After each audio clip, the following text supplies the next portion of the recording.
때 등록하셨죠?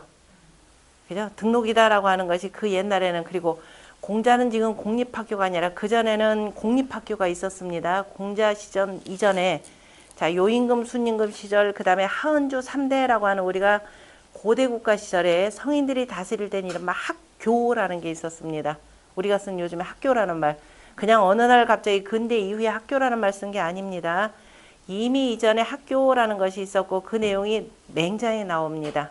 시대별로 이제 교냐 뭐냐라고 하는 것은 조금 달라지고 기본적으로 학이 있고 그다음에 이제 은나라 때 그 교라는 개념이 있어서 우리가 흔히 학교라고 불리우는데요. 그때는 공립학교죠. 자, 우리가 국립이다 공립이다라고 표현하는 것도 차이가 날 텐데, 자, 정전법상으로서는 항상 이 가운데 중심이라고 하는 것, 한 마을이라 하더라도 중심이라 그랬죠.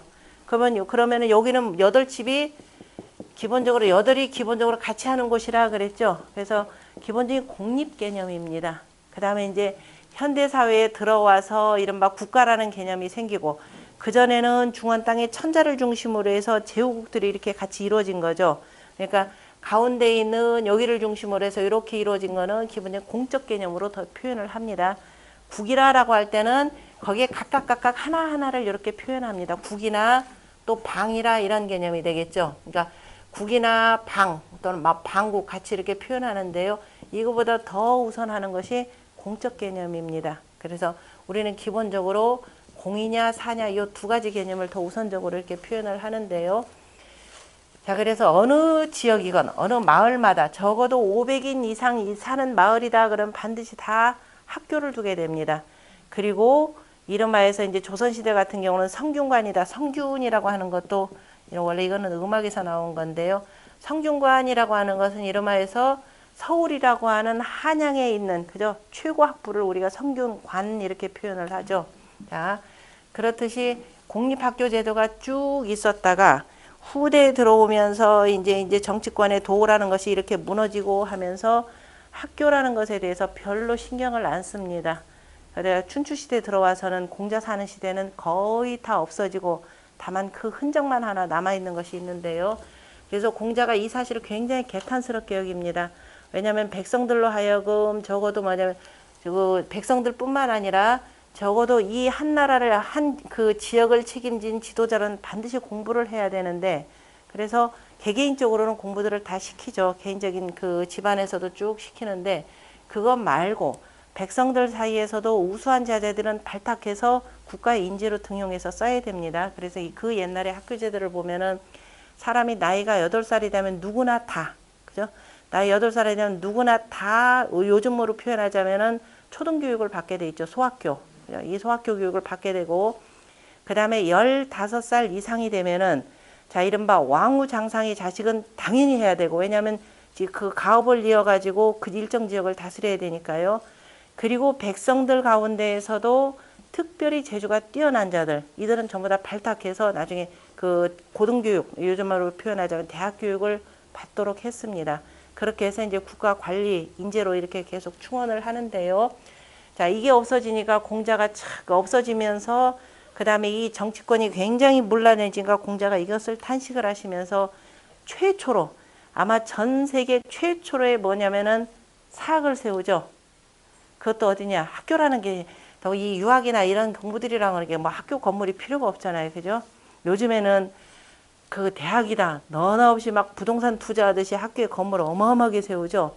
실은 인문학에 있어서는 학교라는 게 별로 건물이라는 게 필요 없죠.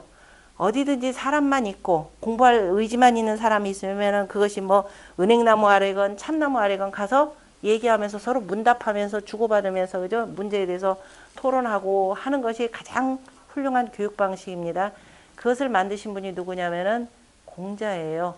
우리가 서구 교육만 받다 보니까 뭐 저기 뭐야 로마에 가면은요 어디죠? 로마가 아니라 그리스 저 아테네에 가면은요 뭐 아크로폴리스가 있고 거기가 뭐 토론의 광장이라 그러는데 그 이전에 훨씬 이전에 있었습니다. 이쪽 땅에는. 그죠? 공자가 바로 은행나무 아래서 제자들을 가르치기 시작한 거예요. 이런 성인의 도가 다 무너지는 것을 안타까이 여기면서 이제 가르치기 시작했는데, 그때 어떻게 되면 뭐 초기에는 그냥 이렇게 얘기했겠죠. 그러다가 이제 점차 학생들도 들어오면서, 그리고 그냥 시작은 안 했겠죠. 그래서 공자가 좀 아는 것이 많고 훌륭하다라고 하는 소문이 나면서 어쨌든 앞에 누구한테 그 찾아가려면 뭘 들고 가야 돼요? 등록금. 등록금. 옛날에 패백이라 이렇게 표현을 하죠. 상대방을 찾아갈 때 이제 우리가 선물을 사갖고 가는 것이죠. 그걸 이제 패백이라 그러는데요. 그래서 패백을 들고 가면 됩니다. 그런데 패백이라고 하는 것이 그 마음대로 정해져 있는 게 아니죠. 그 옛날 관리사회에서는 패백이 정해져 있어요. 내가 임금을 뵐 때, 그 다음에 임금을 뵙는데 이른바 대부가 뵙느냐 아니면은 그 하층민이 그 말단공 누가 뵙느냐에 따라서 등급에 따라서 들고 가는 물건들이 다릅니다. 그러면은 그 관직이 있는 사람들도 일정 정도를 정해줘야 되죠. 만약에 일정 이상을 정해주지 아니하면은 어떻게 돼요? 잘 보이게 하기 위해서 과다한 선물들을 들고 가게 됩니다. 여러분들이 김영란법이라고 보시면 돼요. 그런데 김영란법은 일괄적으로 딱 통제를 해놓으니까 오히려 이게 여러 가지 문제점들이 있는데요. 그래서 등급에 따른 요 선물 제한이 있습니다. 패배. 뭐 우리가 조회를 한다라고 할 때 그 천자한테 갇히는 곡물도 전부 다 제한이 있습니다. 자, 그러면은 일반 서민이 이를테면은 조금 어떤 대부를 만나 뵈러 간다. 그럼 서민이 대부를 만나 뵈러 갈 때 뭘 가지고 갈까요? 제한 규정을 안 두면 한도 끝도 없겠죠. 보통은 이제 꿩이나, 그죠? 오리 같은 경우 이렇게 보통 들고 갑니다. 그러니까 가장 낮은 것. 그 다음에 여자들 사이에서는 이제 주로 이제 먹는 것 종류로 해서 이렇게 제한을 두는데요. 공자 같은 경우는 관직에 있는 것도 아니고 개인적으로 사람들을 가리키기 때문에 최소한의 것을 요구를 합니다. 그게 바로 뭐냐면은 속수라는 거죠. 속수. 속수라고 하는 것이 육포 10장입니다. 요즘에 육포, 예전에 육포 크기가 얼마나인지는 몰라도 그 고기에서 육포 떼어봤자 얼마나 크겠어요. 그죠? 손바닥 한 2개 정도 붙인 만큼 정도. 그래서 속수, 그러니까 이 육포 10장 정도를 기본적으로 가져오면, 그러니까 이상도 아니에요. 그러니까 물론 대부가 올 땐 좀 다르겠죠. 그래서 최소한 속수, 그죠? 육포 10장 한 묶음을 갖고 오면은 내가 가르치지 아니한 사람이 없다. 이렇게 표현을 했습니다. 그런데 이제 가져왔다고 한도 끝도 없이 가르치느냐? 우리 공부하다가 또 자꾸 말썽 부리고 영 낙제하면 어떻게 돼요? 유급을 시키거나 계속 문제시키면 퇴학을 시키거나 이렇게 되겠죠. 근데 사학에서는 그럴 일은 굳이 없겠죠. 다만 공부하는데 공부하는 자세를 문제 삼습니다. 이른바 불분. 우리가 공부하다가 모르면 어떻게 돼요? 스스로 답답해하고, 그리고 다른 사람은 다 아는데 나만 모른다. 성질나죠. 그래서 불분이라 그랬어요. 여러분들 그거는 그 106쪽 두 번째 문단에 이렇게 나올 겁니다. 그래서 일단은 저 하러 온 사람이, 자, 요즘에 그 의무교육이나 이런 것들이 실은 문제가 의무교육에다가 넘어서 가지고 거의 대학은 반드시 가야 되는 것처럼 하다 보니까 대학을 안 나오면은 우리가 그 인정을 못 받죠. 자, 인정을 못 받기 때문에 그래서 이제 누구나 다 공부해야 된다. 그러니까 그리고 또 이름하여서 명문대학 스카이대학 정도나 나와야 좀 대접받는다 하니까 너나 없이 어렸을 때부터 죽어라 이렇게 가려고 공부를 하죠. 근데 그 공부하는 애가 지가 공부하고 싶어서 공부해요? 아니죠. 부모가 너 이렇게 안 하면은 나중에 그죠? 사회에 나가서 그냥 아무 쓸모없게 된다. 자꾸 강요하면서 부모 엄마가 애 학교에다 집어넣어주고 그 다음에 해서 학원으로 옮겨다주고 무조건 꾸역꾸역 집어넣습니다. 내 머릿속에는 뭐가 있는데요? 나가서 놀고 싶은데. 공자는 이런 사람 안 가르쳐요. 그러니까 공부하러 왔다라고 하는 것은, 왜냐면 우리가 글을 모른다 할 때 스스로 뭐라고 하느냐면은 답답하다 그러죠. 까막눈이 되어서 나도 알고 싶은데 답답하다. 그래서 답답할 비자 아니다라고 해다가 마음심자 이렇게 쓰는 겁니다. 불비. 그러니까 마음에 답답해 하지 아니하면, 이 비자가 틀린 것 같아요. 불비자 맞나요? 마음이 답답해 하지 아니하면 맞죠. 마음이 답답해 하지 아니하면은 불개라 그랬습니다. 열어주지 않았다. 답답해 하지 않으면 열어주지 않고, 그러니까 스스로가 뭔가 답답해 하는 이의 표정. 여기서는 불팔. 발표해 주지 않았고 이렇게 표현합니다. 불발. 발표해 주지 않으셨고.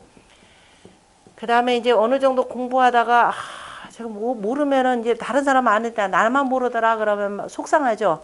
그럼 뭐라고 하냐면 분이라 그럽니다. 자, 분내지 아니하면 불분. 분내지 아니하면은 자, 불개라 이렇게 표현했죠. 열어주지 아니하셨다 그랬습니다. 그러니까 이렇게 보다가 답답해 하더라. 이게 대표적인 게 이제 누구냐면은 아마 요 문장 속에는 없는 것 같은데요. 그 어느 날 공자가 이렇게 그 이제 공자 문화에 들어와서들 공자 집에서 이렇게 공부를 가르치는 거니까 횡단 강학도 시작했고 그 횡단이라고 하는 것은 은행나무가 되죠. 은행나무 아래서 최초의 그 교육을 실시했고 그 다음에 나중에 이제 강단 같은 거 이제 집에 교실 같은 걸 하나 꾸며서 거기에서 이제 제자들을 가르칩니다. 그다음 공자 제자 문화로 들어온 제자들 가운데 가장 어린 제자가 누구냐면은 증자, 네, 증자입니다. 증자는 아버지 손잡고 한 너댓 살 때부터 다녔던 것 같아요. 그래서 워낙 어렸을 때 나오니까 뭐라고 표현했죠? 증자를 어로불변 증자라 이렇게 표현하죠. 고기어자하고 그 다음에 노나라 노자하고 저 구분을 못한다. 그래서 어로불변이라 이렇게 표현합니다. 그 어로불변의 증자가 나중에 공자의 도맥을 이어서 대학이라고 하는 글을 짓죠. 나중에 또 그렇기도 하고 또 이 증자는 조금 답답한 측면이 있어요. 그래서 공자가 실질적으로 논어에 뭐라고 표현하냐면 저 노둔하다 이렇게 표현합니다. 노나라 노자가 노둔하다라는 뜻도 있죠. 노자는 고기어자에다가 가로할자니까 고기들 눈은 동그랗게도 그냥 껌벅껌벅 아마 그런 모습이었던 것 같아요. 그런 그 증자였는데 그러다 보니까 스스로가 우리가 노둔하다 그러면 남처럼 영악하지는 못하고 어찌 보면 머릿속에서 생각이 굉장히 많았을 겁니다. 도대체 왜 저걸 저렇게 할까?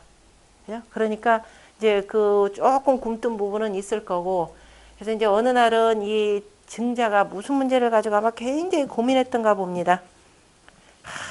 공자 가만히 이렇게 들여다보니까 뭐 이렇게 글도 쓰고 하는 걸 보니까 얘 적은 것 같다 그래서 얼른 지나가면서 그러죠. 오도는 이리관진이라. 나의 돈은 우리의 돈은 이거죠. 오도는 이리관지라. 하나로서 꿰뚫는다 그랬더니 뭐라고 그랬어요? 이 증자가 낙다. 예 하고 간단하게 대답을 합니다. 네.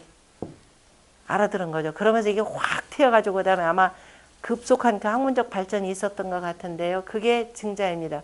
그때 옆에서 들었던 다른 제자들은 대체 뭔 소리야 하고 눈만 꿈벅꿈벅 이제 진짜로 옆에 있는 제자들이 그러고 있었겠죠. 이제 선생님 나가시고 나니까 야 그거 뭐냐 하고 물어봐요. 도대체 이게 뭔 소리냐 그랬더니 이 증자가 그 제자들한테 자기의 그 동급생들한테 가르친 것이 우리 선생님의 돈은 바로 충서라 이렇게 표현했죠. 충서라. 충선이라 이렇게 대답을 해요. 먼저 설아야 충하니라 라고 하는 말이 그 대학에도 나오는데요. 충서라고 하는 것 우리가 그냥 그동안에 뜻글자하고 음하고 훈으로 공부할 때는 뭐라고 공부해요? 이거 뭐라고 읽었어요? 용감하게 아는 대로 대답하세요. 뭐라고 했어요? 충성충, 충성충에 그 다음 뭐예요? 용서할 서 이렇게 표현했죠. 그렇게만 갖고는 이게 말이 안 되죠. 먼저 설아야 충이니라. 이거 글자 풀이해 보세요. 이거는 뭐예요? 중심이죠. 그죠? 이건 뭐예요? 여심이죠.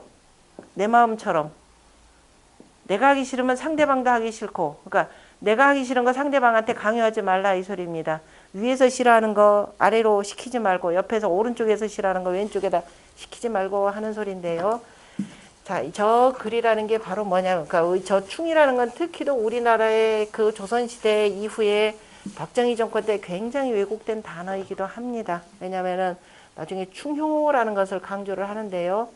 자, 항상 이 그림 옆에다 두고 공부하십니까 요새? 네. 자, 이게 항상 이쪽이 남향이라 그랬죠? 자, 이건 하나의 동그라미다 그러면은 자, 일단은 천지자인의 이치를 표현하는 것이니까. 그죠? 그러면은 자, 여기다 그러면 이게 중심이죠? 중심, 충이죠? 한 글자로 쓰면은 여기서부터 여기까지 반지름은 뭐가 되나요? 여심이죠. 서. 다 똑같죠. 어디를 가든지 간에 다 똑같은 마음이죠. 다시 말해서 무슨 소리냐. 이 가운데에 앉아서 천하를 다스리는 군주는, 그죠? 지도자는, 자, 누구를 막론하고 어떻게 대한다? 똑같이 대한다. 그게 여심이에요. 그러니까 뭐라 먼저 설아야. 먼저 그죠? 내가 싫어하면 상대방도 싫어하겠지. 그리고서 이쪽에 대하듯이 이쪽이나 그저 어느 한쪽이건 똑같이 대해야지. 나한테 특별히 교원 영색하면서 아첨하고 뇌물 많이 주는 놈만 이뻐해가면서 막 한다. 어떻게 되겠어요? 권력 대단히 위태로워집니다. 그래서 똑같은 마음으로 대하라 이런 걸. 그래서 먼저 설아야. 그러니까 가운데 있는 지도자가 먼저 자 내가 싫어하면 상대방도 싫어하겠지 하는 똑같은 마음으로 대하여야 자 이거죠. 그럼 밖에 있는 요 백성들이죠. 밖에 있는 너를 둘러싸고 있는 모든 사람들이 너에게 뭐를 보낸다? 충을 보낸다 이 소리입니다. 그래서 충서위도 불언이라 라는 말을 표현합니다. 충과 서의 거리는 멀지 않다 이렇게 표현을 합니다. 다시 말해서 지도자가 항상 이런 마음으로 이렇게 하라. 그러니까 아까 증자 같은 경우가 자 공자가 답답해하지 않으면 열어주지 않는다 하니까 어느 날 보고 답답해하는 모습을 보고 공자가 지나가면서 얘기를 해준 거예요. 그래서 공자의 이런 가르침 방식이라고 하는 것을 송나라 때 어떤 학자가 뭐라고 했느냐. 아 공자의 가르침은 기가 막힌 처방전입니다. 뭐라 그랬어요? 이러니 일약이라 이렇게 표현했죠. 말씀 한마디마다 그 사람에 해당하는 딱딱 처방전이 들어가 있더라. 사람이 답답하고 막 분내면 뭐가 나와요? 화병 생기죠. 가만히 놔두면.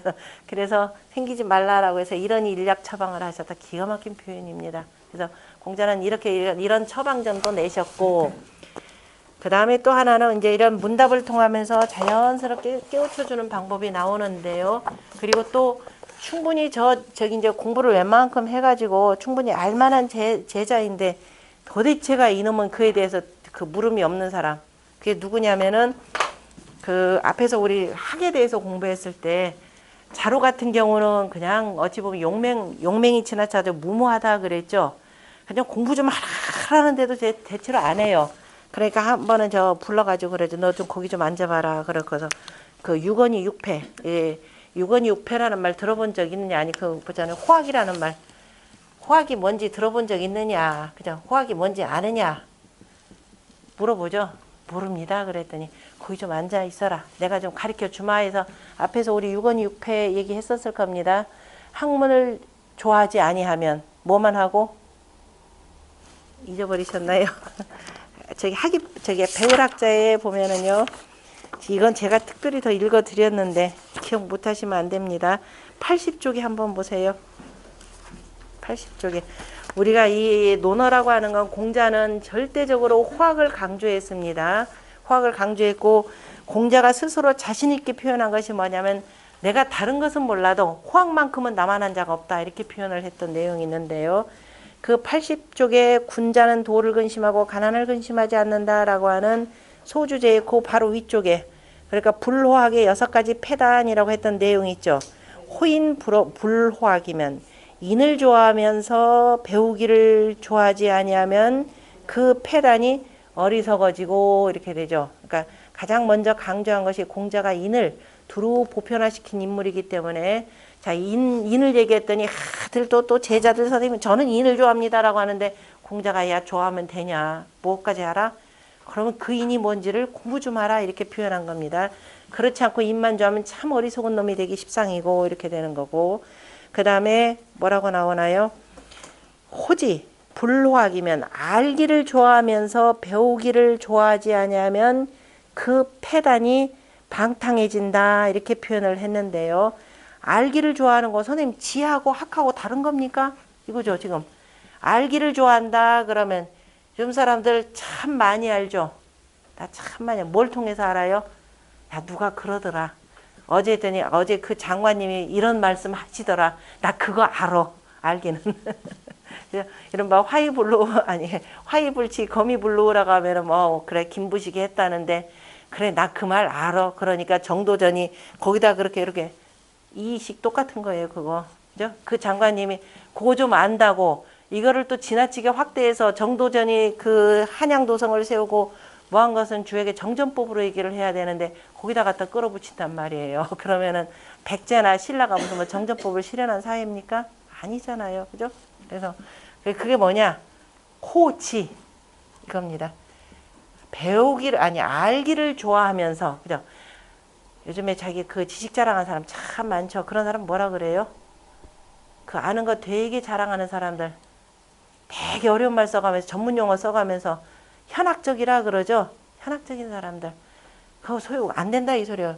반드시 뭐라? 알기는 좋아하는데 이거 안 하는 거. 사람들 많이 나 그거 알아. 알기는 뭘 알아? 물어보면 나 누구한테 들었어. 그거 텔레비전에서 그러더라. 따져야죠. 여러분들한테 왜 그런데 이렇게 따져보셔야 돼요. 그러니까 그게 왜 그런지를 그게 어디서 나왔는지를 공부해야 되죠. 공부해서 그 이치를 깨달아야 됩니다. 그래서 이렇게 안 하면은 그죠? 알기만 좋아하고 배우기를 좋아하지 않으면 그 패단이 뭐예요? 방탕하다 그랬습니다. 되는 대로 이리저리 가서 짓거려 대더라 이렇게 표현합니다. 그 다음에 세 번째가 뭐라고 하냐 호신 불화이면 믿기를 좋아하고 배우기를 좋아하지 않으면 어떻게 돼요? 그 패단이 해친다. 내가 종교 얘기해서 좀 안 됐는데요. 그저 무조건 믿습니다 하면 되나요? 그래가지고 이른바 저 타문화권에 가서까지 어떻게 돼요? 전도하다가 이 서로를 다치게 하는 경우가 굉장히 많습니다. 이거는 그리고 또 그래서 유학은 절대적으로 그냥 믿습니다 없습니다. 왜 그런지 자 어렸을 때는 자연스럽게 사람이 효도하고 그 다음에 나보다 나이 많은 사람 공경할 줄 알면서 나이 15살쯤 되면 대학에 가서 바로 뭘 공부하느냐 바로 왜 그런지라고 하는 걸 그걸 공부하는 겁니다. 그것을 우리가 달리 표현하면은 소이연이라 그랬죠. 그 이치를 끊임없이 이걸 조금 이제 더 유식한 말로 표현하면은 국리진성이라 이렇게 표현합니다. 그 공부한 국리 이치를 다 하고 그죠? 그다음에 내가 하늘로부터 부여받은 그 성품을 다 하여서 그죠? 국리진성 하는 것을 공부하는 겁니다. 이 성이라는 말 여기서 나오죠. 뭐 누구의 무슨 순수 이성 위판 무슨 이성 이게 나오는 게 다 여기서 나오는 겁니다. 천지자연의 그 이치에 따라서 그죠? 물리가 되는 거죠. 천지물리라고 하는 것을 다 익혀가지고 그걸 배워서 그러한 이치를 배워서 뭐 하는 거예요? 내가 하늘로부터 부여받은 내 마음의 성품은 선이라 그랬죠. 이것을 다 발양하여서 세상에 쓰이게 되는 거죠. 쓰도록 만드는 것이 이게 학문의 목적입니다. 그래서 국리진성지도라 이렇게 표현하고 일단 조금 하나 더 붙인다면 국리진성은 뭐냐면 수기치인 이걸 달리 표현하자면 수기치인이라 이렇게 표현하죠. 수기치인 내 몸을 닦아서 다른 사람을 다스린다 이렇게 표현하는 겁니다. 이것이 유학이에요. 이렇게 그러니까 왜 그러한지라는 것을 스스로가 깨달아서 그 다음에 벼슬길에 나아가라라고 하는 공부입니다. 그래서 항상 뭐냐면 호학 제발 좀 배워라. 학이라는 것 이거 배우라 그랬죠. 자 인륜의 법도와 천지자연의 이치에 따라서 이렇게 쭉 베풀어 나가는 그런 공부를 하는 겁니다. 그 다음에 또 호직불화 참 고든 것은 참 좋아하는데 그죠? 고든 것은 좋아하는데 그래서 상대방한테도 강직하라 정직하라 하는데 도대체 배움이 없어요. 그럼 어떻게 돼요? 그런 사람 옆에 있으면은 미치죠 미쳐. 사람이 우리가 그런 사람에 대해서 좀 융통성도 발휘하고 상황에 따라서 적응해야 되는데 아니니까 그래서 뭐라고 표현했냐 그 패단이 교라 그랬죠. 상대방들 옥죄인다 이렇게 표현했습니다. 그 다음에 호용불화 결국 공자가 이제 특히도 이 자로한테 강조하고 싶었던 내용인데요. 용감한 것만 좋아하고 그 다음에 배우지 아니한 배우는 것을 호학을 그죠 배우기를 좋아하지 아니한다면은 그 패단이 어떻더라 세상을 어지럽히게 되는 거죠. 난이라 표현했고 그 다음에 호강 강함만을 좋아하고 불호학 배우기를 좋아하지 않으면 그 패단이 어떻게 된다 거의 미치광이 같다 이렇게 표현했습니다. 그래서 특히도 이 그 자로하고 아까 얘기했던 이런 증자에 대해서 저놈들이 이거 좀 물어보면 내가 빨리 대답해 줄 텐데 영 물어보진 않고 미적미적하고 있으니까 그럴 때는 어떻게 돼요? 공자가 먼저 알고서는 톡 쳐가지고서는 가르쳐 주는 겁니다.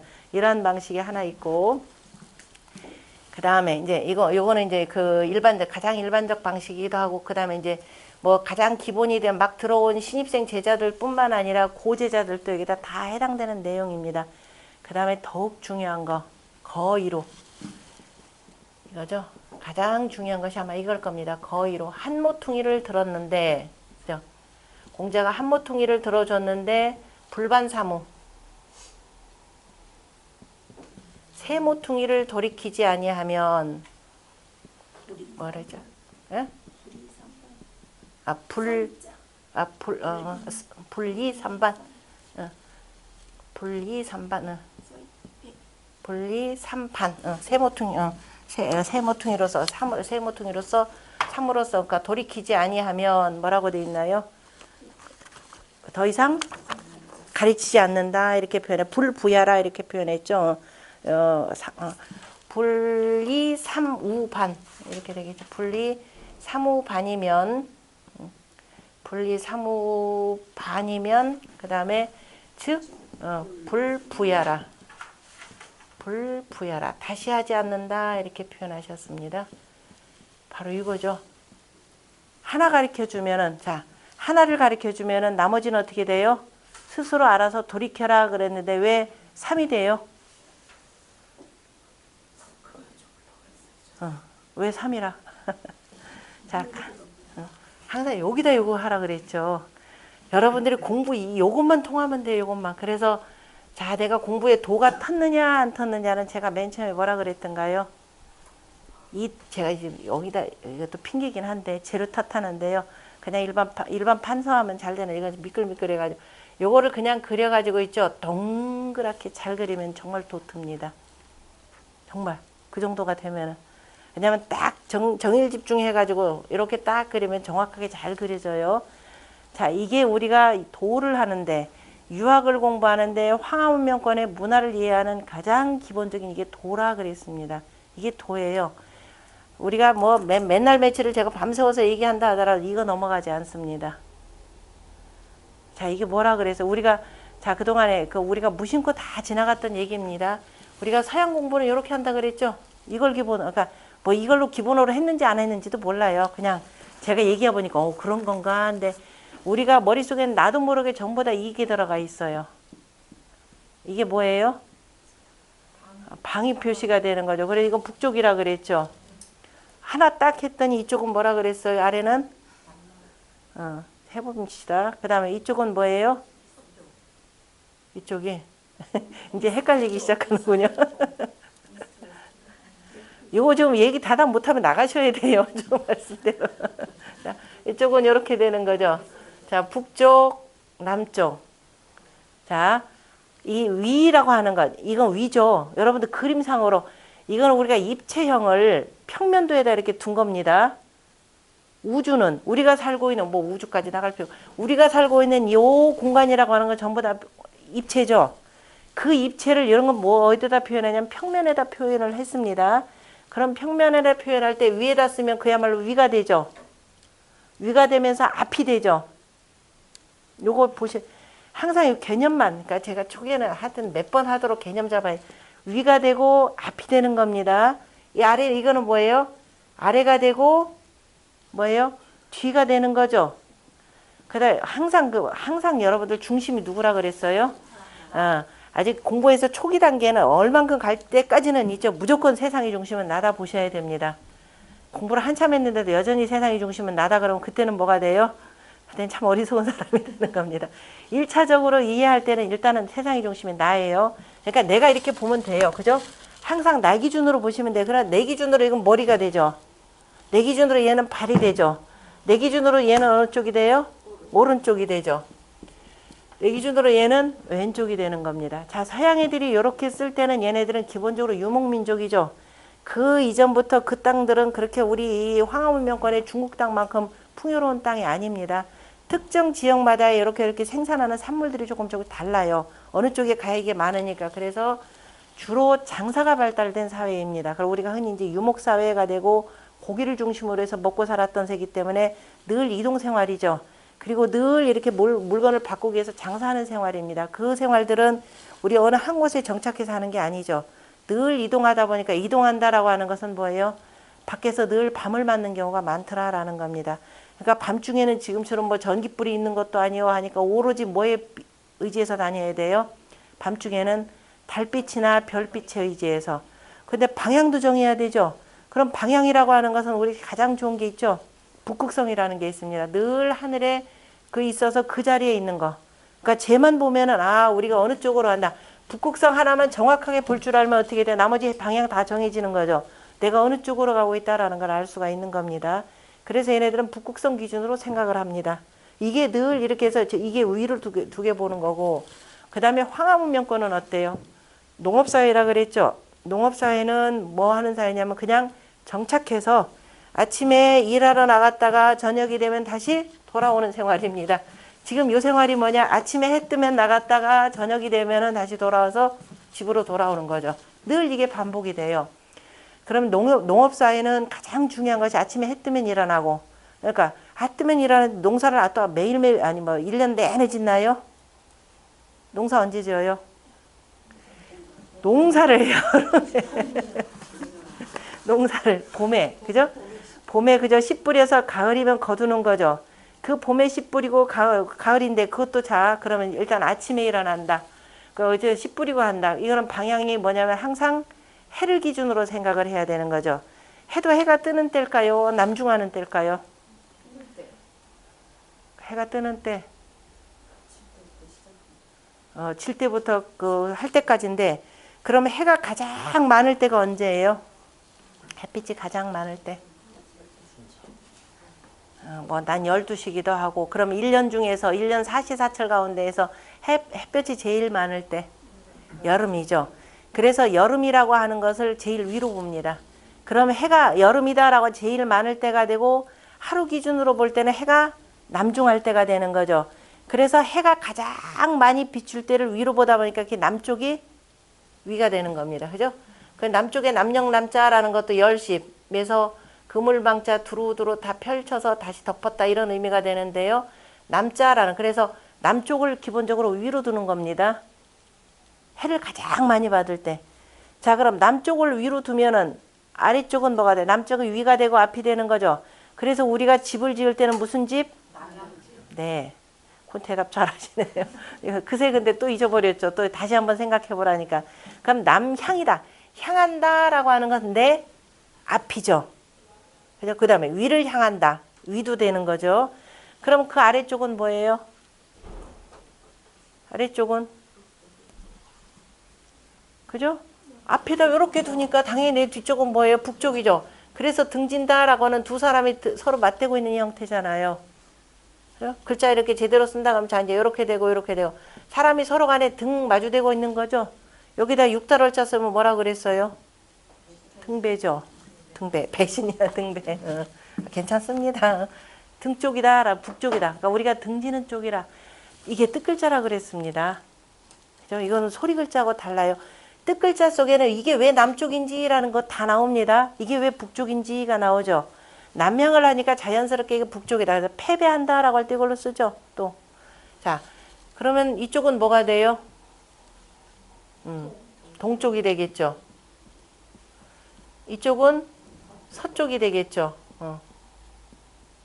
이건 다시 말해 좌동 우서가 됩니다. 요거는 바뀌죠. 여기 바뀌어요. 이게 바뀐다고 해서 서로 틀린다? 아니죠. 이거는 여전히 참 이거는 좌서 우동이 되는 거죠. 자, 이 방식을 가지고 공부한 사람들이 이 방식을 몰라요. 얘기는 뭐냐면 이 방식을 가지고 공부했다라고 하는 것은 지금 대한민국 모든 교육계를 주름잡고 있는 사람들 전부 다입니다. 여기 앉아있는 분들까지 다 마찬가지예요. 요걸 가지고 이 문화를 판단해요. 그러니까 안 맞으니까 뭐라 그래요? 아 이거 황하문명권 옛날에 우리 조상들이 했던 거 전부 다 뭐라 그랬어요? 다 틀렸다. 그래서 버려야 된다. 야만적이다. 미개하다. 이렇게 했습니다. 그리고 갖고 있던 모든 책들 불쏘시개 다 집어넣었죠. 조금 뭐한 사람들 아유 돈이 된다 해서 아까워서 그냥 고물로 팔아먹었는데 그나마 다행입니다. 왜? 이 자료가 귀한 걸 아는 사람들이 얼른 사가지고 그죠? 고서적으로 보냈고 했습니다. 그나마 좀 남아있어요. 그래서 이걸 일찌감치 알았던 사람들은 어떻게 하느냐? 우리가 그 조선왕조 망하면서 어떻게 돼요? 서양 세력들이 막 들어오죠. 저 군함까지 들고 오면서 너네 문 열어라 개항합니다. 그때 저 프랑스에서 온 배는 어떻게 되냐? 야 강화도로 와봤더니 기가 막히잖아요. 세상에 저 가난한 집마다 어제 얘기했던 그 유홍준 선생님이 그 얘기는 잘 썼습니다. 그 양반이 뭐라고 표현이 그 양반 쓴 글 중에 그 예전에 강화도에 와봤더니 그죠? 이 조그마한 그야말로 쓰러져가는 초가집에도 그러니까 책이 없는 집이 없더라. 자기네들이 이른바 문화 대국인 줄 알았더니 굉장히 자존심 상하죠. 정말 쪽팔리는 상황이 벌어졌습니다. 그러고 나서 강화도에 보니까 외규장 각도사가 거기 있었죠. 와, 가서 봤더니 무슨 뭐 옥에다가 뭐 이렇게 쓴 무슨 뭐 그림들이 있지를 않나. 그냥 어마어마한 종류의 그죠? 여기 벽 한 가닥을 쭉 세우는 무슨 뭐 병풍들, 그림들, 어마어마한 책들이 가득합니다. 저걸 다 갖고 가져가야 돼요. 그래서 군함을 다 동원을 합니다. 일본에 있는 저 군함, 군함장 연락해가지고, 야, 배 좀 이쪽으로 좀 데려와라. 야, 이거 다 싣고 가려니까 우리 배가 좀 도저히 안 돼. 다 배까지 들어옵니다. 못 싣죠, 다. 못 싣고, 그러면 그냥 고온히 가시면 참 좋을 텐데, 어떻게 돼요? 이 용렬한 자들 뒤로 돌아가는 거 전부 다 불태워버렸습니다. 그리고 가져가서 어떻게 되냐, 자기네를 파리박물관에 집어넣었죠. 우리가 좀 보자 하고, 야, 그거 우리 거다 그랬더니 난리가 났죠. 마치 짓거든요. 그러면서 뭐라고 하냐, 저 사람들 보관할지도 모르는데 우리가 지켜줘야 된다, 이렇게 얘기합니다. 무지무지 존심상하는 얘기죠, 우리한테는. 그 역사예요. 근데 우리는 자기 거 빼앗기고도 몰라요. 빼앗긴 것도 잘 모릅니다. 그냥 그런 일이 있는가 보다 이겁니다. 요걸로 이렇게 재단하다 보니까 생기는 문제들을 알아라는 거죠. 그래서 요거 똑바로 세워야 됩니다. 자, 그래서 그러니까 항상 우리 방향은 요 방식으로 해서, 그래서 거 이루라 그러면은 내가 남양이라. 기본적으로 세상 방위는 요렇게 돼 있습니다. 자, 세상을 나누는 거는 하나라고도 볼 수 있고, 둘이라고도 볼 수 있고, 4개로도 볼 수 있고, 8개로도 볼 수 있고, 1년 12달로 볼 수 있고, 자, 1부터 10해서 10로도 볼 수 있고, 24개로 볼 수도 있고, 365개로도 볼 수 있습니다. 그러면 요거를 가장 정확하게 자르는 방법이에요. 공자는 4개로 표현했느냐. 1년 사시를 기준으로 표현을 한 겁니다. 1년 사시 개념은 뭐냐면은요, 우리가 1년 12달이라고 표현했지만 1년 12달이라고 할 때는 음력 개념이라고 그랬죠. 음력으로 표현되고, 이거는 달의 공전을 가지고서는 표현을 한 거기 때문에 우리는 농사를 지어야 되니까 뭘 같이 써야 된다고 그랬어요? 뭘 같이 쓰는 게 아니라 절대적으로 태양력이라 그랬죠. 태양력하고 태양력에다 그래서 한 바퀴 삥 도는 동안에 360 대략 잘라서 6일이라 이렇게 표현합니다. 서경의 요전편에 백성들한테 굳이 점점점점 얘기할 필요 없고, 점점점점은 뭐예요? 그게 관리들이 알아서 할 일이고 학자들이 알아서 해야 될 일이니까. 그래서 1년 12달하고 그러면은 366일인데 달은 그렇게 안 돌아가죠. 29일, 30일 이렇게 나눠지니까 대략 354일 이렇게 됩니다. 그럼 1년이 되면은 우리가 12달 달력으로만 제가 12달 달력이라는 건 철저하게 음력에 의거한 겁니다. 1년 12달 달력으로만 표현하면 1년이면 12일 차이가 나죠. 366일하고 354일. 그래서 3년에 한 번 윤달 두고 5년에 2번 윤달을 두게 되고 8년에 3번 윤달을 두게 되고, 가장 정밀한 역법이 19년에 7번의 윤달을 두는 요 방식이 오래전부터 이미 발달되어 왔었습니다. 자, 그런데 천자문에도 나오는데 율려조약 얘기가 나옵니다. 그러니까 1년 12대를 두고, 그 다음에 12대를 두었더니 12대는 뭐에 의거하냐면은 그냥 달이 차고 지는 거에만 관계된 거죠. 그럼 이거 가지고서는 농사 때를 맞출 수가 없습니다. 농사는 뭘 가지고 져야 되니까? 해. 그죠? 해를 가지고, 태양을 가지고 져야 되니까. 따뜻해지는 봄날의 씨를 뿌려야 되는데, 그게 어디쯤인지는 이것만 갖고는 몰라요. 그래서 1년 12달이라 라고 하는 것 대신에 이걸 한 번 더 나누죠. 나누고, 자, 1년 12달이다 그러면 이거 한 바퀴 삥 전체적으로 돈다 그러면 360도에다가 12를 하면 얼마가 돼요? 대략 30도씩 나눠지는 거죠. 대략 30도씩 나눠지는데 30도를 다시 반절을 더 쪼갭니다. 그러니까 15도씩 나누면 24절기 들어가죠. 대략 24절기. 그러니까 24절기에 입춘, 우수, 경칩, 중부 날 땐 대략 15일, 16일 이 정도로 차이가 납니다. 그렇게 해서 태양력에다가 맞춘 것이 바로 뭐냐면은 24절기가 되는 거죠. 그러니까 24절기는 태양력입니다. 우리는 기본적으로 태음, 태양력 두 개를 다 쓰고, 서양 애들은 이게 좀 없습니다. 그냥 이쪽에서 발달한 역법 갖다가 끌어다 쓰는 거죠. 그냥 대강 1년 12개 나눠가지고 쓰는 겁니다. 왜? 농사 짓는 때니까 굳이 뭐 남아도 세세하게 필요가 없고, 이쪽은 백성들 위해서 이렇게 만들어줬어요. 지금이 어느 때인가 알 수 있다 그랬죠. 정부가 달력 안 나눠줘도, 정부가 달력을 나눠준 적이 없죠. 그래서 옛날에 국회의원들 선거할 때마다 요만한 달력 하나 줬다 그랬잖아요. 자, 국가가 달력을 안 줘도 뭐만 보게 만들었냐면은 하늘만 보면은 지금이 어느 때다 누구나 다 할 수 있다 그랬습니다. 아무리 무지랭이 할머니 글자 모르는 할머니도 저거 다 알아요. 아, 제사 며칠 남았겠구나. 그죠? 아, 누구 생일이 언제쯤 되겠구나. 이거 정확하게 다 아십니다. 뭘 갖고? 해를 갖고. 정말 대단히 신령스러우신 분입니다. 달 모양 갖고. 그죠? 이게 계절 이렇게 돌아가는 게 있으니까. 그리고 농사 때는 여기다 맞추도록 해준 거죠. 그래서 이제 그때마다 이제 책력 반포하는 방식들이 여러 가지가 있습니다. 그런데 그래서 아까 이루라고 하는 거. 그럼 24절기 가운데에서 이 네 개라는 건 대체 뭐냐? 네 개라는 것은 바로 춘하 추동이에요. 봄, 여름, 가을, 겨울입니다. 그럼 왜 이렇게 붙었느냐? 24절기 가운데 자, 여기가 바로 뭐냐면 춘분점, 추분점, 그 다음에 하지점, 그 다음에 동지점에 해당된다 이렇게 표현했죠. 여기는 지금 기초가 또 중요하니까 기초 쭉 먼저 해가면서 합니다. 그러면 24절기 가운데에서 2분이죠. 이쪽은 낮과 밤의 길이가 똑같은 때 이쪽은 뭐예요?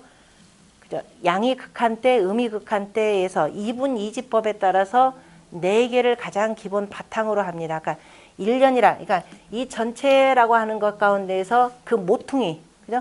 최고의 모퉁이가 여기죠? 여기 모퉁이죠?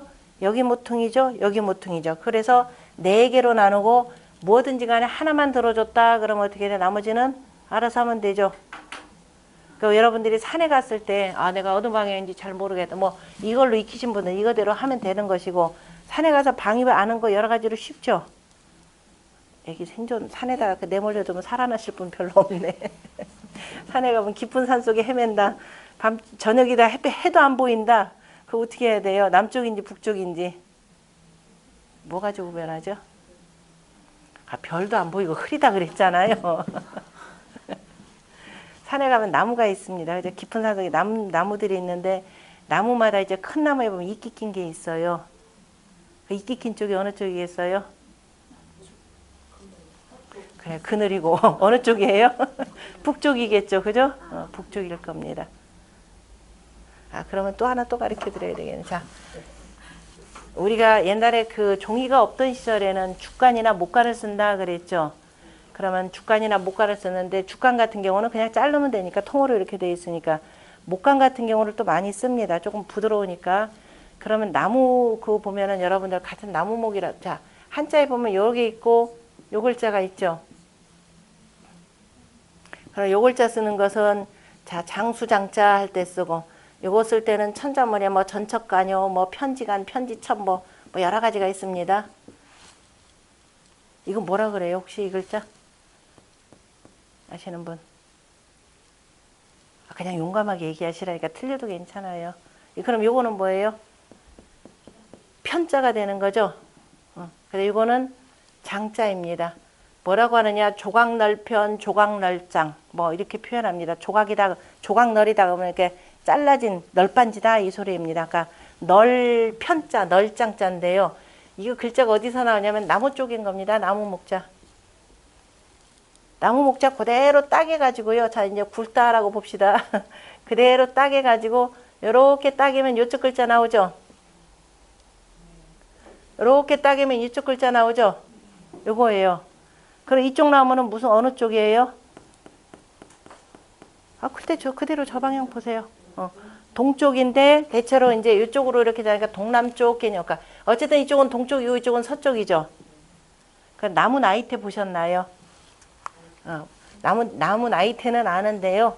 잘 몰라요. 그죠? 나무 나이테를 보면 나무 나이테가 대체로 똑같이 동시mon거리는 게 아니죠. 이렇게 돼 있죠. 제가 그린 건 요 방향대로 그대로 그린 겁니다. 그러면은 이쪽은 조금 더 촘촘하게 자라고 이쪽이 넓게 자라죠. 그럼 이쪽이라는 게 바로 어느 쪽이에요? 무슨 방향? 뭐라고 할 거예요? 동북 방향이라 이렇게 표현해 있죠. 우리는 항상 요걸 해가 뜨고 지고 하는 거, 요걸 기준으로 사는 거고, 쟤네들은 요걸 기준으로 살잖아요. 그죠? 그래서 여기는 신권 사회가 되고 여기는 인본 사회라 이렇게 표현했잖아요. 자, 이쪽이 촘촘하게 자라죠. 춥고 아직은 해가 좀 짧고 하는 때니까 해가 많은 쪽은 뭐 어느 쪽이에요? 이쪽이죠. 뭐라 그래요? 이쪽 항상 기준 요걸로 한다 그랬죠. 서남이라 그랬죠. 서남 쪽이 잘 자라는 겁니다. 그래서 나무를 따개더라도 자 요렇게 따개 가지고 이쪽은 뭘로 쓰고 널빤지나 담장이나 그죠? 담장장 할 때도 요렇게 쓰는 거죠. 담장장. 담장이나 요런 게 해서 판때기를 어디 막을 때 그죠? 요거 이쪽이 단단하니까 촘촘하니까. 그 다음에 이쪽은 뭐예요? 여기 하나도 안 걸리게 쫙 만들 수가 있죠. 왜냐면 요런 여기 나무 옹이가 요렇게 걸리면 나중에 거기다 글씨 쓰거나 뭐 새길 때 어때요? 걸리고 되고 잘못하면 부러지고 하니까. 그래서 온전히 요것만 요대로 따내죠. 그래서 이쪽 거는 뭘로 만든다? 저런 죽간이나 이런 거 그냥 목간을 만들거나 할 때 요렇게 쓰는 겁니다. 했죠? 요렇게 쉬운 거예요. 그러니까 요렇게 쉬운 건데 이 이치를 아무도 안 가르쳐 줬다라는 거죠. 자, 이 글자를 하나로 알면 해서 아, 이거는 나무목에서 나온 거구나. 같은 널판지는 널판지인데 아, 그럼 뭐까지 하는 거예요? 나무가 자라는 것도 알죠? 햇빛을 많은 받는 쪽이 더 빨리 많이 자라는 것이고 그래서 이제 나무 나이테를 보면서 또 이제 다른 거하고 비교하면서 그해 가물었는지 뭐가 많았는지 이것도 알 수 있다 이렇게 표현했잖아요. 이거예요. 하나 알고서는 몇 개 하는 거예요? 하나를 가르쳐 줬더니 몇 개 알죠. 그러니까 공자는 항상 그래서 이치를 따지라 이렇게 표현한 겁니다. 그러니까 한쪽 방향을 들어주면은 나머지는 어떻게 한다? 스스로 생각해서 이렇게 논리적으로 이끌어내라 이렇게 되는 거죠. 제가 이 얘기를 했더니 어느 분이 그랬더니 저 서울대학에 가서 얘기를 했더니 요즘에 우리 학생들도 그런 거 못합니다. 공자의 제자들 만한 제자들이 없다 이 소리입니다. 요즘 왜 생각하는 교육이 아니라 어떻게 돼요? 그냥 무조건 머릿속에다 집어넣고 암기가 이렇게 되는 겁니다. 아까도 얘기했지만 차이마샹이 이거 백성들 참 고달프게 생겼어요. 어느 날 보니까 뭐 아무아무게 퍼스펙티브 무슨 뭐 글로벌 뉴스 그죠? 그러더니 어느 날 시진핑 나오고 그다음에 뭐 후진타오 그다음에 뭐 심지어는 그 저 단어까지 차이마샹이 이거 백성들 어떻게 살아라는 소리예요? 글게나 좀 하는 사람들이 자기들 무슨 마스터베이션 하는지 정말 그 표현으로 할 수밖에 없는 경우인데 백성들을 알아듣기 쉽게 누구나 다 할 수 있게 언론이라는 건 뭐예요? 두루 모든 사람들이 알 수 있게 더군다나 우리말이 어려운 게 아니잖아요. 가장 쉬운 말로 풀어야 되는데 왜 그걸 못하느냐? 쉽게 표현하면 이치 몰라서 그럽니다. 이치 알면은 누구나 쉽게 풀어서 아무리 어려운 거라도 누가 알아들 수 있게 만들어줘야 돼요. 자, 백성들 한 초등학교 4, 5, 6학년 정도, 4, 5학년 정도의 이 학력 수준만 있으면 충분히 알아먹고 살 수 있게 만들어줘야 되는 거죠. 왜 이렇게들 어렵게 써먹으려고 하는지. 그래야 본인들 위신이 서나요? 요즘 세상이 그렇게 돼버렸습니다. 자, 그래서 공자가 가르칠 때는 항상 뭐 하느냐? 생각하라 이렇게 표현한 거예요. 생각하도록. 그래서 요게 충족이 안 되면은 더 이상 가르쳐주지 아니하셨다라고 했고 또 하나 또 뭐가 되느냐? 공자가 가르쳐줬는데 자, 항상 도의 길로 나아가도록 했는데 그걸 거스르는 자들 그에 대해서는 공자가 또 야단도 치고 했던 내용인데요. 그래서 공자가 가르칠 때 가장 기본 개념은 자, 유학에 우리가 어진정치를 한다, 자, 인의를 한다, 뭐 하더라도 가장 근본 바탕이라는 건 뭐라 그랬어요? 뭐라 그랬죠? 우리가 맨 처음에 유학에서, 논어에서 나오는 것이 하기 시습지면 불력 열화 이렇게 표현했죠.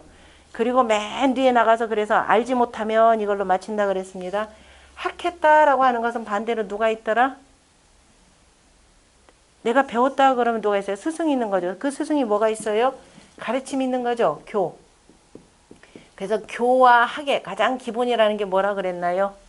공통분모 글자 속에 예, 효라 그랬잖아요. 그죠? 효입니다. 효라 그랬더니 그냥 부모에 대한 당연한 기본 효죠. 아무것도 모를 때는 부모가 나한테 사랑을 베풀어 줬으니까 이건 자동 반사적으로 나가는 거잖아요. 자, 그렇게 해서 자, 결국은 요 개념이라 그랬죠. 요거 공부하는 거라 그랬죠. 어렸을 때는 제일 먼저 나하고 제일 가까운 부모에 대한 요거죠. 그러니까 이거를 뭐라 하냐면 제가 일륜지도라 그랬습니다. 그죠? 일륜의 법도가 되고 이게 이제 8살쯤 되면 8살 전에 자연스럽게 집에서부터 익혔던 거고 8살이 돼서 기본적으로 학교에 가면은 늘 일륜지도를 배우는 것이고 그리고 이제 조금 더 이제 특출난 사람들은 어디 가느냐? 대학에 가는 거죠. 그걸 태학이라 이렇게 표현하죠. 제일 큰 학교다 그래서 태학에 들어가서 아까 얘기했던 국리진성지도 다시 말해서 천지자연의 이치를 공부하는 것이라 이렇게 표현했습니다. 그래서 공자가 제일 먼저 강조하는데 논어의 첫 번째가 바로 하기편이면서 하기편에 제일 먼저 나오는 건 물론 첫 번째 장에는 배워라라는 것이 나오고 그 다음에 근데 배웠는데 남보다 내가 훨씬 뛰어난데 저것들이 나를 안 알아줘요. 그런다고 승질내면서 씩씩대라 그랬던가요? 아, 이건 알죠? 그래서 인부지 불원이면 남들이 나를 알아주지 아니해도 성내지 아니하면 또한 군자가 아니겠는가라고 이렇게 공자님 말씀으로 1장을 열고 2장에 가면 유자라고 하는 공자와 굉장히 닮은 제자가 있습니다. 공자하고 나이 차이도 얼마 안 내는 데다가 뭐 등치나 말이나 이런 것들이 아주 비슷한 제자가 있었는데요. 그 보통 유약사 공주라 이렇게 표현합니다. 유자라고도 하고 우리가 유약이라고도 하는데요. 유약은 바로 공자님과 닮았다 해서 유약사 공자라는 말로 많이 일컬어집니다. 공자가 돌아가셨을 때도 제자들이 야, 우리 선생님이 돌아가셨으니 이거 너무 슬프다. 그리고 선생님이 안 계시면은 다 뿔뿔이 흩어질 것 같은데 우리 유자를 그 우리 선생님처럼 모시는 게 어떨까라고 제자들이 제안을 하죠. 연판장 다 돌려서 도장 다 찍고 하자 이렇게 했습니다. 딱 한 사람은 강력하게 반대했죠. 아까 이리관지하는 공자의 도맥을 이었던 증자가 반대를 합니다. 우리 선생님은 어디에다 표현하냐 취향이 폭지하고 가을 햇볕에 쬐은 듯이 아주 뽀얗고 그 다음에 강하니 탁지라 강수와 한수에 빤 듯이 깨끗하신 분이다. 그 누가 여기다 덧붙일 수가 없다라고 하면서 강력하게 반대해서 뜻을 이루지는 못했습니다. 그래야 되겠죠. 만약에 제가 나중에도 한번 얘기할 텐데 만약에 그랬다. 그러면 이게 유교는 어떻게 되겠어요? 유학은 이후에 저의 티베트 라마승처럼 있죠. 연대 쭉 이어져서 이렇게 나오는 이상한 형태가 됐을 겁니다. 유학 자체의 속성상 될래야 될 수가 없는 부분이긴 합니다. 어쨌든 두 번째 문장이 그래서 유자로 이어지는 그 문장입니다. 거기에 보면은 자 뭐라고 표현했느냐 하면은 효제라고 하는 것은 군자 그 인본의 근본이 바로 효제라 이렇게 표현했죠. 효제라는 말로 그러니까 그 얘기는 뭐냐면은 공자의 평소의 가르침에 따라서 군자가 가장 근본으로 삼아야 될 것은 효제라 이렇게 표현했죠. 뭐라고 표현하면 군자는 무본이니 군자는 근본에 힘써야 하니 그래서 본립이 도생이라 근본에 힘써야 되니 바로 효제라고 하는 것이 근본이 되고 그 본립이 도생이라라는 말을 썼습니다. 근본이 바로 서야 바로 도가 생겨난다라고 한 그 유명한 문장이 그 다음으로 이어지고요. 공자 역시 제자들아 출죽 나가면은 공경하고 들어오면은 효하라라고 하는 것을 그 끊임없이 강조했던 내용입니다. 그래서 보면은 그 논어에 효에 대해서 묻는 문장들이 몇 번 있는데요. 각각마다 그 사람에 맞는 내용으로 쭉 대답을 해주는 거죠. 그 중에서 당시에 그 권력자였던 맹시 집안이 공자한테 그 효를 묻는 내용이 나옵니다. 그 내용은 어디냐면은 여러분들 109쪽에 나와요. 맹시 집안은 공자를 굉장히 그나마 흠숭을 하는데요. 이를테면은 그 맹의자라고 하는 사람이 공자한테 효를 물어봤을 때는 뭐라고 표현하면 무의라 어기지 말라라고 이렇게 표현을 합니다. 근데 공자 어기지 말라 그랬더니 아무 대답이 없어요. 그러니까 어기지 말라라고 하는 것은 어지간히도 아버지 뜻을 받들지 않고 어긋난 짓을 많이 했던가 봅니다. 그럼 어기지 말라 그랬는데 그럼 선생님 그게 뭡니까? 이렇게 물어봐야 되나 봐. 속으로 뜨끔만 하고 안 물어봤던가 봐요. 그런데 공자가 나오면서 당시 마부 역할을 했더니 운전사 역할을 한 제자인 번지한테 그 얘기를 합니다. 뭐라고 하냐면 맹의자가 나한테 효를 물어봤는데 그죠? 더 이상 대답을 안 하더라. 효를 물어봤더라. 그러니까 번지는 알아듣고 선생님 그러면은 그 조목이 뭡니까? 이렇게 물어봤던 대목이 있습니다. 그래서 번지가 무엇을 이루십니까? 그랬더니 공자가 그 다음에 그 조목을 얘기해 주는 거죠. 생사이래라는 말을 했습니다. 살아가실 때 예로서 섬기고 그 다음에 돌아가심에 예로서 장례 치르고 그 다음에 제사를 지낼 때도 예로서 하라 이렇게 표현합니다. 다시 말해서 맹의자의 위 거슬렸다라고 하는 것 어겼다라고 하는 것은 이른바 예에 그죠 예에 어긋나더라라는 겁니다. 예에 어긋난 짓을 했기 때문에 예를 따르라 이렇게 표현을 한 것이고 그 다음에 또 그 맹의자의 아들인 나중에 맹무백도 공자한테 효를 물어봅니다. 그런데 그 맹무백은 좀 많이 골골했던가 봐요. 그래서 선생님 효가 뭡니까? 물어봤더니 뭐냐면 아프지 말라 이렇게 표현하셔요. 이런 얘기까지 나옵니다. 그래서 부모는 뭐라고 표현하냐면 유기 질지운이라 이렇게 표현하죠. 그 병드는 것에 대해서 늘 근심한다, 걱정하신다. 그러니까 제발 아프지 말아라 이렇게 대답을 하시죠. 그런데 그리고 또 공자의 제자들 가운데 가장 뛰어난 제자로 일컬어지는 자유하고 자하라고 하는 두 제자가 있는데요. 자유하고 자하는 공자 사후에 이른바 우리가 학문하는 방법에 대해서 한번 논쟁이 붙는 제자이기도 합니다. 논어에도 나오는데요. 자유라고 하는 제자는 어떤 제자냐면 저 무성 땅에 그 재상으로 그 근무를 하기도 했습니다. 무성이라라고 하는 이름에서 볼 수 있듯이 노나라 변방 지역을 다스리던 그 사람이었고 제자였고, 그 다음에 자하라고 하는 사람은 그야말로 원리 원칙에 아주 충실합니다. 모든 건 1차적 계단부터 쭉쭉쭉 나가야 되는데 후대의 그 성리학자들 주자가 참 좋아했던 방식이 있죠. 공부라고 하는 것은 자 어디서부터 시작해야 되느냐. 자, 물 뿌리고 사람이 대해서는 자기 주변 정리할 줄 알아야 된다라고 해서 쇠소응대 물 뿌릴 쇠자에 공자 돌아가시고 난 뒤에 제자들이 서로 간에 어떻게 고을렸자 저기 보자 고을려 그냥 이렇게 사슴녹자들이 쇠소 제자들끼리 상대방은 어떻게 가리키는가 참 궁금해 했었어요. 그래서 이제 상대방의 제자가 오면은 야, 네 선생은 어떻게 가리키냐 이렇게 물어봤더니 이제 자유가 자의 제자한테 물어봤어요. 그랬더니 뭐라고 하냐면 우리 선생님은 쇠소응대 진퇴 지절을 더 중요시합니다. 이렇게 표현했죠. 쇠소응대 진퇴 지절 이게 절도라 이렇게 되는 거죠. 다시 말해서 제자들이 맨 처음에 들어오면은 먼저 마당 쓰는 거 그죠? 옛날에야 이제 흙이니까 마당에다 물 뿌리고 그 다음에 이제 쓸고 그 다음에 누가 부르면 네 하고 응대하는 방법 그 다음에 나아갈 때 물러갈 때 이런 법도 예절이 되는 거죠. 이 절도부터 차근차근히 이렇게 가르쳤습니다. 이렇게 되고 난 뒤에야 사람이 되는 거지 하면서 그랬더니만은 자유가 에이 너무 그 좀 수준 낮다 이렇게 표현을 하죠. 자, 이렇게 공부를 했고, 그 다음에 이게 이제 자해 방식입니다. 그래서 이 두 사람 차이가 크죠. 그러니까 자유 같은 경우에는 이제 굉장히 고상한 친구입니다.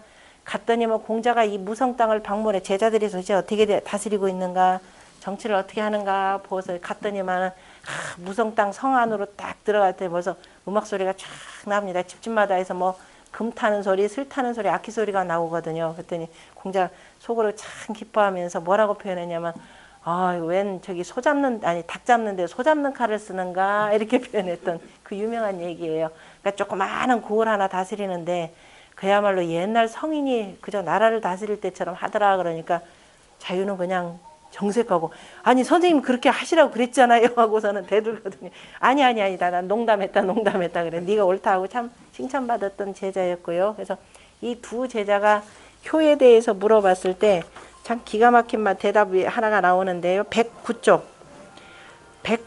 그 밑에서부터 5번째 줄에 보면 자유가 그 효에 대해서 물어봤을 때 공자가 뭐라고 대답하면 금지효자는 지금 효한다는 사람들을 봤더니 시위 능량이니 그랬습니다. 이게 능이 기르기만 할 줄 알더라 이거죠. 능이 기르기만 하니 지어 견마하여도 그 양이라고 하는 거 그죠? 그 봉양하는 양 그냥 능양이라고 하는 것은 저 개나 뭐예요? 말에 이르더라도 다 바로 기름이 있으니 그렇죠. 다 기름이 있으니 불경이면 공경하지 아니하면 무엇과 다르겠는가 이렇게 표현했습니다.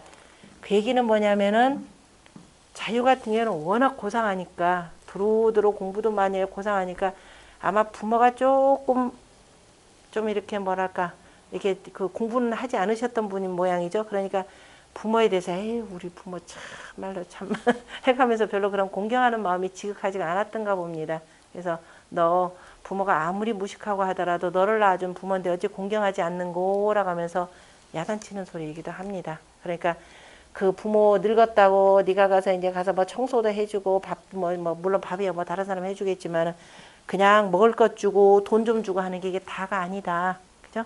부모에 대해서 공경하는 마음이 가장 중요하다라고 하는 걸 얘기하는데요. 이 내용은 나중에 맹자에 들어가서 맹자가 뭐라고 표현하냐면은 증자의 부모 공경하는 것에 대해서 표현합니다. 공자의 제자들 가운데는 중국의 그 24요 중에 들어가는 분들이 많은데요. 그 증자의 효에 대해서 맹자가 뭐라고 표현을 하느냐면은 양지론으로 얘기를 합니다. 양지. 뜻을 봉양한다 얘기해요. 무슨 소리냐면은 그 증자의 아버지가 논어에도 나옵니다. 증석이죠. 증석인데 이 증석이 늙었을 때 이제 그 증삼이 되죠. 증삼이 아버지를 이렇게 봉양을 하는데 옛날에는 그 나이 70대면은 반드시 고기 반찬 떨어지지 않도록 주죠. 나이 연세 드신 분들은 그래야 이제 배가 든든하고 쉽게 배고프지 않으니까 이제 꼭 밥상 차릴 때마다 꼭 고기 한 그릇씩 이렇게 드립니다. 그러면 이제 아버지 다 잡수시면서 이제 상 물릴 때 고기 좀 남은 게 있느냐 하고 물어보셔요. 무슨 얘기냐면은 이제 아침 먹고 뭐 이렇게 해서 마실 나갈 때 그 좀 들고 나가서 친구들하고 뭐 해요? 같이 술안주 삼아서 좀 먹으려고 아니면 집에 누구 왔을 때 술안주 삼아서 먹으려고 고기 좀 남은 게 있느냐 그러면 증자는 무조건 네 하고 대답합니다. 있건 없건 간에 어쨌든 만들어 드리든가 뭐 어떻게 하겠죠. 그리고 그렇게 해서 이제 그거 이제 저렇게 했는데 그 아버지가 돌아가시고 다시 증자가 늙었을 때 그 아들로부터 이제 다시 봉양을 받을 때 똑같이 물어보죠. 고기 좀 남은 게 있느냐 그러면 그 아들은 없습니다. 그래요. 집에 부엌에 있는데도 없습니다. 왜? 이게 식량도 귀하니까 다시 고기 장만하기가 쉽진 않잖아요. 또 닭 하나 마리 또 잡거나 뭐 해야 되는데 그래서 있어도 없습니다. 왜? 그 다음 밥상에 다시 올리려고. 그래서 맹자가 그 얘기를 하면서 자 증자가 부모를 봉양한 것은 양지라 이렇게 표현했죠. 그러니까 부모의 뜻을 더 봉양을 했더라. 뜻을 따랐더라 라는 것이고 다른 사람은 뭐예요? 다른 사람 지금 여기 얘기했던 자유나 그 다음에 증자의 아들 같은 경우는 양구체라 이거죠. 그냥 입과 몸을 기르는 그 봉양이다. 이렇게 표현했던 내용입니다.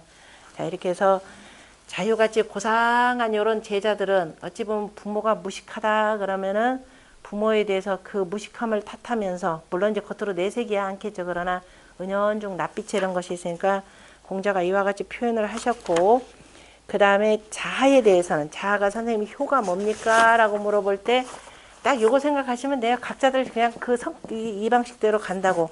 그 110쪽의 그 위에서 세 번째 줄입니다.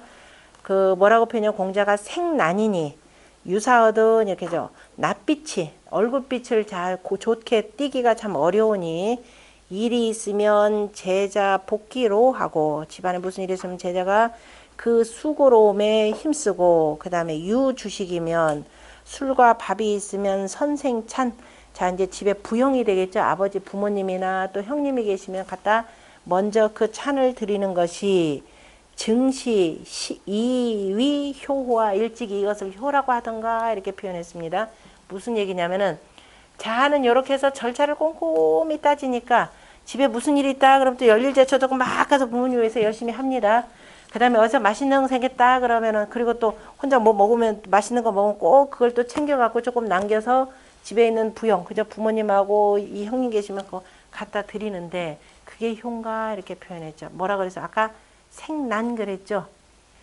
자기 평소에는 절차대로 이렇게 하긴 하지만 나 지금 일 있는데 부모님이 또 날 부른단 말이에요. 무슨 일이 있으니까. 그럼 가서 일은 다 하긴 해요. 그 다음에 선생님한테 공부한 게 있으니까 맛있는 음식 있으면 꼭 싸들고 가서 바치기는 바쳐요. 그런데 지금 일에 시간도 쫓기고 바빠 죽겠는데 얼굴빛이 나타나겠죠. 부모 공양을 하려면 진정으로 네 마음속에서부터 우러나오도록 해야지 이걸 억지로 해서는 안 된다라는 뜻으로 이렇게 표현을 했습니다. 그런 제자들 가운데에서 가장 효라고 인정받았던 사람이 누구냐면은 지난번에 한번 혹시 얘기하지 않았나요? 민자건이라고 하는 사람인데요. 이때 역시 24유 중에 하나인데 노화지 효라라는 것. 갈대꽃잎에 그저 갈대꽃의 효라라고 표현하는 그 민자간인데요. 저는 저 앞에다가 두었습니다. 109쪽인데요. 그 공자가 이 민자간에 대해서 어떻게 칭찬을 하냐면 민자간은 사람들이 그 부모와 권제 사이, 그저 형과 아우 사이에 대해서 무슨 이간질 하는 말이 단 한 번도 없더라 이렇게 표현했습니다. 그 얘기는 뭐냐면은 민자간의 어머니는 계모예요. 계모고 그 다음에 이제 개가를 했기 때문에 그분도 데리고 온 자식이 있었습니다. 민자간은 이제 형이 되고 그런데 어느 날 아버지가 어디를 나가시려고 그 아들한테 말 좀 멍해 해놔라 그랬는데 겨울날이었습니다.